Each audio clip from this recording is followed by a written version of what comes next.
La tesis de esta apertura de hoy es que Milei descubre que necesita algo que le falta, que tiene que ver con lo inmaterial, no lo material, no la teoría económica, sino un apoyo moral, religioso, que no lo encuentra claramente en la religión mayoritaria de la Argentina, porque tenemos un papa al que él critica, y que observa en el caso de Brasil la importancia que tuvieron para el presidente Bolsonaro los religiosos brasileños, lo mismo que en el caso de Trump, y que él puede encontrar un punto de contacto entre su teoría económica y el conservadorismo judío, el hachidismo. Él fue, como contamos, a la tumba de un rabino muy importante, el Rebbe Lubavitch Nerson, que fue un rabino ortodoxo de influencia global, que nació en el 1902 en Rusia y murió en 1994 en Estados Unidos. Cuando era niño era considerado un prodigio por su inteligencia.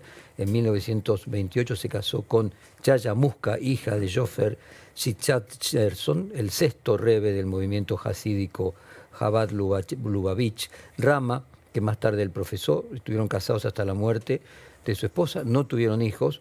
El matrimonio vivió en Europa hasta 1940, cuando se exiliaron porque Hitler ocupó París, a Norteamérica, y después de la muerte de su suegro heredó el cargo y se convirtió en el séptimo rebbe de Chabad, y a partir de ese momento tomó el grupo hasídico casi al borde de la extinción y lo transformó en uno de los movimientos más influyentes de la religión judía. Quienes nos están viendo, además de estar escuchando, están viendo el momento en que un católico se acerca al rebbe y le dice que él quiere convertirse en judío y poder enseñar a los católicos de dónde vienen.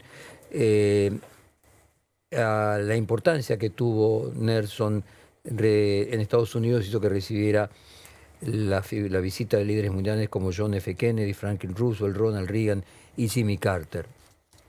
Vamos a poner en contexto primero la importancia que tuvieron tanto para Donald Trump como para Bolsonaro lo que llamaríamos la pata religiosa. Comencemos con cualquiera de los dos.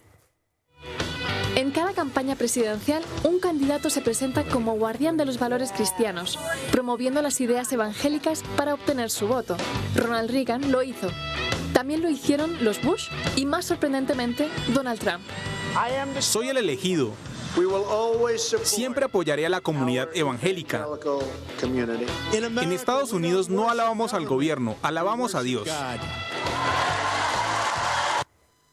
Bueno, ahora vamos al caso de Bolsonaro en Brasil. Ya vimos en el caso de Trump, que no era solamente Trump, ¿no? La mayoría de los presidentes republicanos, como aquí contábamos. Vayamos al caso de Bolsonaro.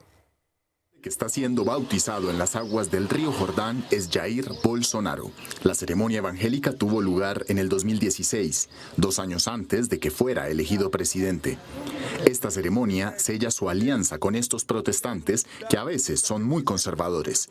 De hecho, algunos segundos después de su victoria, rezó al lado de un pastor evangélico. Bueno, la tesis es que hay un punto de contacto, podríamos decir, entre el judaísmo ortodoxo y el liberalismo, el libertarismo, perdón, una lectura que se podría realizar específica de la Torá, que permitiría conectar, podríamos decir, el judaísmo hasídico con el libertarismo. La periodista judeo-mexicana Jessica Kramerman comentó que un artículo: el judaísmo cree en el individuo y en su capacidad de iniciativa. Eso se desprende del mandato de Dios a Adán y a Eva, que se reprodujeron y llenaron la tierra. La doctrina rabínica ha interpretado estas palabras como un mandamiento positivo de Dios para hacer que el individuo se esfuerce para mejorar el mundo, haciendo uso de su propia iniciativa. Además, el Tratado de los Padres, en su apartado llamado Mishmá, número 13, exhorta a la responsabilidad individual. Si yo no cuido de mí, ¿quién más lo hará? Y la propiedad privada también tiene su lugar en el Talmud. En esta obra sagrada se plantea que la propiedad privada debe respetarse aún en tiempos de guerra. En el judaísmo, a diferencia de otras religiones, el éxito económico es considerado una bendición. La riqueza acumulada, no obstante, es un símbolo de esfuerzo individual, y el Talmud, por su parte, dice: los beneficios adquiridos como fruto del trabajo tienen tanto valor como el temor a Dios. El Kabbalah y el judaísmo y la Chabad Lubavitch, para entender un poco el pensamiento del rabino Menachem Mendel Nerson, fallecido líder religioso al que Milei fue a visitar su tumba en Nueva York, hay que acercarse a los conceptos de la Cábala, el judaísmo y la Chabad Lubavitch. La Cábala es una disciplina, una escuela de pensamiento esotérico relacionado con los esenios y el judaísmo hasídico.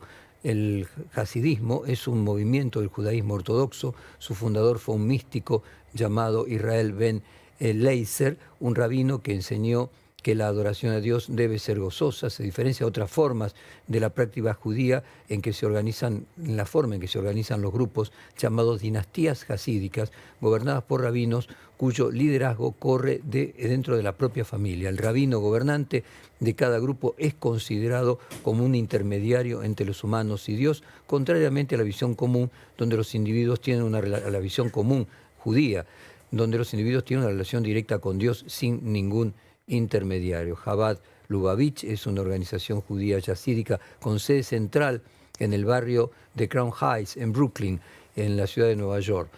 Chabad Lubavitch fue fundado por el rabino Shener Salman del Laidi, y en la actualidad Lubavitch tiene una escuela en la que se realizan enseñanzas del rabino que mencionamos, que fue a visitar la tumba Javier Milei, Mendel Cherson. Es el ala religiosa del jadismo y fue considerada por distintas personas como una arenga de la supremacía del judaísmo. Vamos a escuchar ahora al propio Milei hablando de su relación con la Torá y luego al autor del libro más leído de este momento, El Loco, hablar sobre la relación entre la religión judía y el propio Javier Milei. Háblame de tu hermana.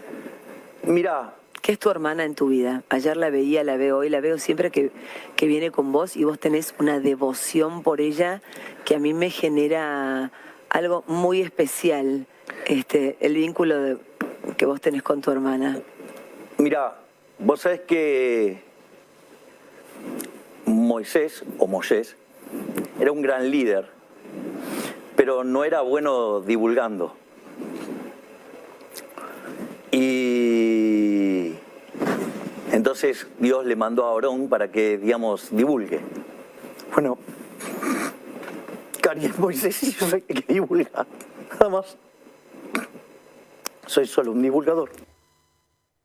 Bueno, ahí creo que se alcanza a percibir que nos escuchan por ahí, se pone a llorar Milei. Vamos a escuchar ahora. Milei cuenta de su viaje y habla de la Torá en Egipto.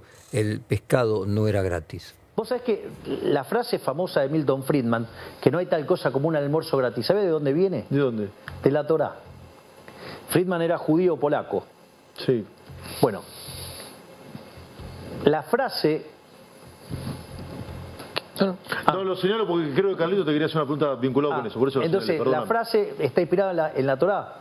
Porque, ¿por qué estaba mal una vez que cruzan el Mar Rojo, ¿sí?, el pueblo hebreo, camino a la tierra prometida? ¿Por qué estaba mal el pescado gratis? ¿Por qué? Porque te hacía recordar Egipto. Sí. En Egipto el pescado era gratis. ¿Era gratis? No era gratis, claro, el pescado, porque a cambio habías perdido tu libertad. No es gratis, no es gratis. Te hicieron esclavo. Entonces, de hecho, cuando vos festejás, digamos, por ejemplo, yo estuve pasando Shabbat digamos, porque para todas las conjeturas que hicieron sobre el fin de semana que hice. Sí. Ahora, ¿No querés contar? Estuviste en Nueva York. Sí, ahora viene Año Nuevo Judío, ¿sí? El 5.784. Entonces me fui a pasar Shabbat a Miami con amigos, ¿sí? Bueno, por ejemplo, cuando se reparte el pan, ¿cómo se hace? Contalo, a ver. Bueno, está la forma, digamos, a la turca, por decirlo de alguna manera, que el pan te lo tiran, porque rememora la caída del maná del cielo, ¿sí? O te lo dejan, pero no te lo dan en la mano. ¿Por qué? Nadie te lo regala. Porque no te lo regalan, porque si no, es como la prebenda. Bueno, ahí tenemos la conexión que hace del Talmud con la economía libertaria Javier Milei. Vamos a escuchar, como decíamos, al autor del libro El Loco, Juan Luis González. En un momento cuando dijiste las veces que se repite la palabra loco, vos decís que Ernequian lo trataba de loco, el padre lo trataba de loco, los compañeros lo trataban de loco, y él muchas veces te cuenta cosas y dice no lo repitas porque soy loco, porque me va a decir que soy loco. Una, dijiste, vi 3 veces la resurrección de Cristo. ¿Qué quisiste decir? ¿Por qué incorporaste eso? Él lo dice así. Él lo contaba. Hay un tema donde muchas de estas cosas se empiezan a tomar más en serio en el círculo chiquitito, muy chiquitito de conocidos / amigos que tenía antes de dar el salto a la política, y muchas veces no lo tomaban muy en serio, pero lo de la resurrección de Cristo lo ha contado ante una decena de personas. Hay varios hechos que a mí me llamaron bastante la atención, de que mucha gente lo conocía. Mismo en el espacio político de él lo saben absolutamente todos. No hay nadie de primera línea que de todo esto que está hablando de lo esotérico no lo sepa, y me llama mucho la atención de que no haya salido aún, pero sí, él contaba lo de la resurrección de Cristo, las charlas con los economistas muertos, mismo esta relación llamativa del perro que murió, Conan, y el otro clon. Él cuando está muriendo Conan lo manda a clonar en Estados Unidos, llegan 6 clones, uno muere al año porque los animales clonados tienen menor esperanza de vida, y entre ese Conan que murió y Angelito, como llama él al perro que murió, él abre este canal de luz, como dice él, con el número 1, de nuevo, como dice él, que es Dios. Y ahí se impresiona, digo, porque hay una diagonal entre la biografía privada de él y este tipo de cosas con su nacimiento de la política. Ahora, él dice, yo hablo con Dios. Sí, con el número 1. Con el número 1. Dice más, dice, Dios me dijo tengo una misión. Que la misión es meterse en política. Sí. Ayer me tocó entrevistar al Premio Nobel de Economía, Robert Aumann, es el Premio Nobel de Economía 2005, junto con Nash, es el mayor aportante a la idea de la teoría de los juegos.